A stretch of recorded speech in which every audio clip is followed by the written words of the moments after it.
সুজি, ময়দা, ছানা, পনির কোনো কিছুরই প্রয়োজন পড়বে না এই সীতাভোগ মিষ্টিটি বানানোর জন্য।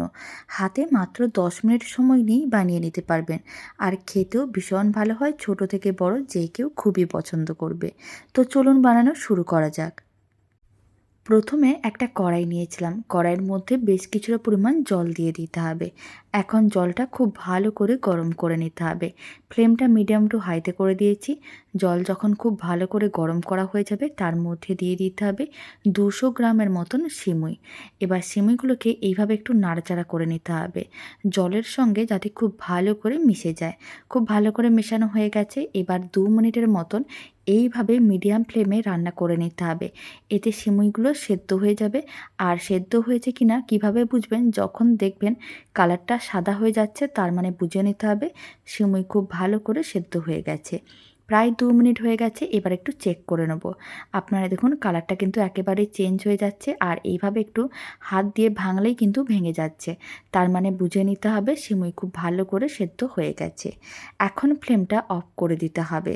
আর সিমুইগুলোকে এইভাবে তুলে নিতে হবে। এক্সট্রা জল যাতে না থাকে তার জন্য এরকম একটা ছাঁকনি নিতে হবে। তার মধ্যে সমস্ত সেদ্ধ করা সিমুইটা তুলে নিতে হবে। সমস্ত সেদ্ধ সিমুইটা ছাঁকনির মধ্যে নিয়ে নিয়েছিলাম। এবার ঠান্ডা জল দিয়ে ২-৩ বার খুব ভালো করে ধুয়ে নিতে হবে। এতে সিমুইর চিটচিটে ভাবটাও থাকবে না, একেবারেই ঝরঝরে হবে। খেতেও বেশ ভালো লাগবে। এবার এক সাইডে রেখে দিচ্ছি এক্সট্রা জলটা যাতে ঝরে যায়।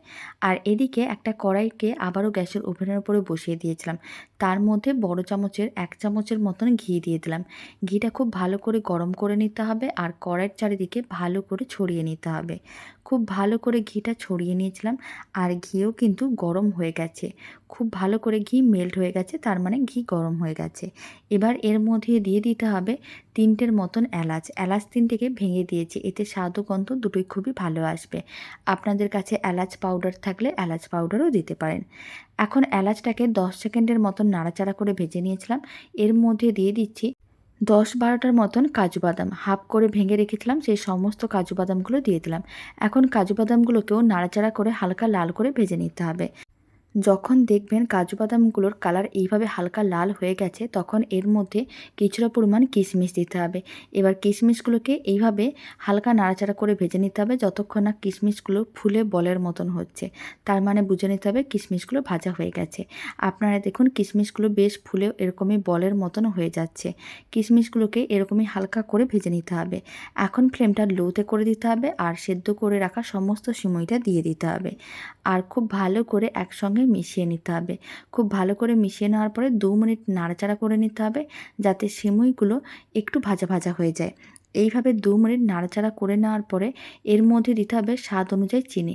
চিনির পরিমাণটা এখানে আমি ৫০ গ্রাম দিচ্ছি।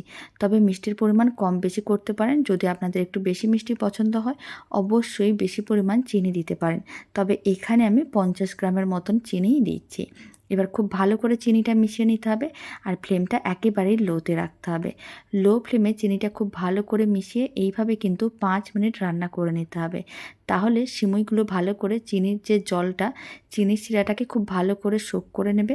কোনো রকম এক্সট্রা জলজলে ভাবও থাকবে না, একেবারে শুকনো ঝরঝরে হয়ে যাবে। আর শেষে অল্প করে একটু ঘি দিতে হবে। ঘির গন্ধে এই সীতাভোগ মিষ্টিটা আরও খেতে অনেক বেশি ভালো লাগবে। খুব ভালো করে মিশিয়ে নিচ্ছি, আর শেষে অল্প একটু ঘি দিলে কোনো রকম চিটচিটে ভাবও থাকে না, একেবারে ঝরঝরেভাবে রেডি হবে এই সীতাভোগ। বাড়িতে বানিয়ে দেখতে পারেন, হাতে মাত্র ১০টা মিনিট সময় নিয়েই রেডি করে নিতে পারবেন। আর খেতেও কিন্তু ভীষণ ভালো হয়, ছোট বড় যে কেউ খুবই পছন্দ করবে। এখন আপনারা দেখুন মিশ্রণটা কিভাবে একটু নরম লাগছে আর চিটচিটে লাগছে। তবে এইভাবে ফ্লেমটা অফ করে কিছুক্ষণ রেখে দিতে হবে, ৫ থেকে ১০ মিনিটের মতন। তারপরে দেখবেন একেবারে শুকনো আর ঝরঝরে হয়ে যাচ্ছে, আর খেতেও অনেক বেশি ভালো লাগবে। এখন ফ্লেমটা অফ করে এইভাবে কিছুক্ষণ রেখে দিচ্ছি। প্রায় এইভাবে বেশ কিছুক্ষণ রেখে দিয়েছিলাম। এবার আমি প্রায় ১০ মিনিট পরেই দেখাচ্ছি। আপনারা চাইলে ফ্যানের নিচেও রাখতে পারেন বা এমনিও রেখে দিতে পারেন। সীতাভোগ মিষ্টি একেবারেই ঝরঝরেভাবে রেডি হয়ে গেছে। দারুণ স্বাদের সিমুইর সীতাভোগ মিষ্টির রেসিপিটা আপনাদের কেমন লাগলো কমেন্ট বক্সে জানাতে একেবারেই ভুলবেন না। আর ভালো লেগে থাকলে ফেসবুক থেকে রেসিপিটা দেখলে পেজটিকে ফলো করে নেওয়ার অনুরোধ রইল। ইউটিউব থেকে দেখলে চ্যানেলটি সাবস্ক্রাইব করে নেওয়ার অনুরোধ রইল।